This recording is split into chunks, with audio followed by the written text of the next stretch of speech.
podcast de Nori and the UFC. Bienvenue à tous sur le podcast de Nori and the UFC. Aujourd'hui, en ce dimanche 30 novembre, je vais vous parler de la prochaine carte, le UFC 181. Je fais des podcasts depuis environ 3 mois maintenant. Et donc là, je regarde pas mal des nouveaux sujets. Je m'inspire beaucoup de la presse. Là, c'est de la presse anglaise en fait. Et l'inspiration en ce moment, c'est ce combattant-là, qui s'appelle Conor McGregor, qui est un phénomène. Et je suis en train de chercher un sujet, donc je lis beaucoup, je m'inspire aussi. Je vais sur Twitter toute la journée en temps réel, comme ça j'ai des informations et je peux trouver mes sujets d'inspiration et travailler au mieux et pouvoir proposer de belles vidéos à mes abonnés et puis de travailler sur des sujets. Et c'est ça, j'en fais un par semaine, donc je potasse beaucoup, je m'inspire beaucoup de mes recherches et puis je mets du temps à préparer. Je mets du temps à préparer et ensuite tout est écrit, voilà, tout dans ce carnet-là. J'ai absolument tous mes sujets chaque semaine, donc je les consigne là-dedans et au moment de présenter mes vidéos, c'est ça, j'ouvre mon cahier, donc à la date j'en ai énormément. Mon cahier est rempli et donc ça me permet aussi de faire mes recherches pour d'autres choses. Par exemple, je fais des références au passé que j'ai fait, donc je peux facilement les retrouver. C'est super, donc à chaque semaine je note, je prépare tout ça et ça me prend du temps et puis ensuite je tourne mes vidéos en général le dimanche et je les poste aussitôt et en une seule prise. Aujourd'hui, en ce vendredi 5 septembre, je vais vous parler du combat de ce soir, donc le UFC Fight Night qui aura lieu dans le Connecticut avec comme combat principal Jacare Souza contre... Et quand on est blogueur, quand on écrit des articles sur le MMA en général, c'est très important de se mettre aussi dans la peau des combattants qui rentrent dans une cage et de comprendre un peu leur vie et de le vivre. Donc j'ai eu la chance par exemple de tweeter avant tout le monde une blessure d'un combattant c'était donc off après un combat, personne n'était au courant et moi j'ai eu la nouvelle juste après et j'ai pu la tweeter tout de suite et ça a été retweeté par après et c'est vrai que ça m'a fait plaisir de voir à quel point les combattants pouvaient me faire confiance et d'avoir ce lien d'amitié, puis vraiment c'est ça, ils me voient pas comme une journaliste mais ils me voient comme une amie mais qui va parler d'eux et les mettre en valeur et à petit niveau quand même, mais c'est vrai que ça m'a fait super plaisir.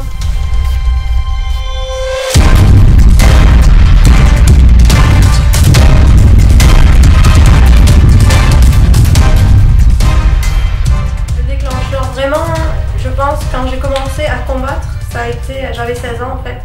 Et donc après, en fait, suite à des événements qui me sont arrivés, à 16 ans, j'ai été agressée par 5 garçons cette année-là et plutôt violente, une grosse agression et c'est ça qui m'a fait, je pense que j'avais trop de colère à sortir et de frustration à sortir, donc c'est ça qui m'a donné envie de faire du combat et de me sortir cette colère-là et j'ai commencé, je suis partie en Angleterre à 16 ans pour voir et j'ai menti à mes parents en disant que c'était pour du travail. En Angleterre, bien sûr que non, je savais que c'était pour aller me battre et donc j'ai eu un combat la dernière fois, c'était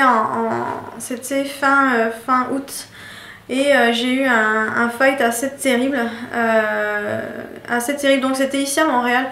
Je m'entraîne depuis longtemps en MMA et puis depuis une année en MMA et ça fait 7 ans que je fais du jiu-jitsu. Ouais. Je suis ceinture marron aujourd'hui et c'est vrai que c'est beaucoup d'entraînement, beaucoup d'efforts. C'est très très dur, c'est un sport très difficile, très exigeant et puis on monte pas comme ça, avec une ceinture et un niveau, c'est très très dur. Vous avez aussi des challenges et puis le MMA c'est très complet. C'est très difficile, vous avez de la boxe, vous avez du muay thai, du kickboxing, donc de la lutte, du jiu-jitsu pour les sports principaux. Mais c'est vrai que ça reste un sport exigeant. Et donc dernièrement j'ai combattu et avec quand même de l'entraînement parce que c'est pas un camp d'entraînement. Un camp d'entraînement, on vous sort de chez vous et vous êtes enfermé au moins 3 mois avec tout un staff derrière vous et des coachs de différentes disciplines. Moi non, c'était vraiment ici, je me suis entraînée ici et plus ou moins préparée. Et puis de toute façon, ce combat-là, vu que je n'ai pas de licence, je n'ai pas le droit de combattre de façon officielle. Ça coûte très cher et donc j'ai combattu illégalement dans un gala, lors d'un gala et j'ai gagné, disons que j'en suis ressortie assez blessée parce que j'avais des ecchymoses au genou puis j'avais un bel hématome sur la figure et ben, j'ai gagné en premier round à 45 secondes. Je l'ai soumis, je lui ai fait un étranglement arrière, une kimura. Et donc je suis quand même ressortie à aller travailler le lendemain, c'était pas facile. Donc ouais non, j'en tire et ça me fait du bien, j'aime combattre. Look back at the fight, it was really all about your striking. After those first 2 minutes, you dominated the action thereafter. J'ai aujourd'hui un ordinateur avec lequel je travaille et c'est le gérant Georges Saint-Pierre qui me l'avait offert parce que le mien avait claqué quand j'ai dû travailler pour lui et je l'ai encore et c'est ça.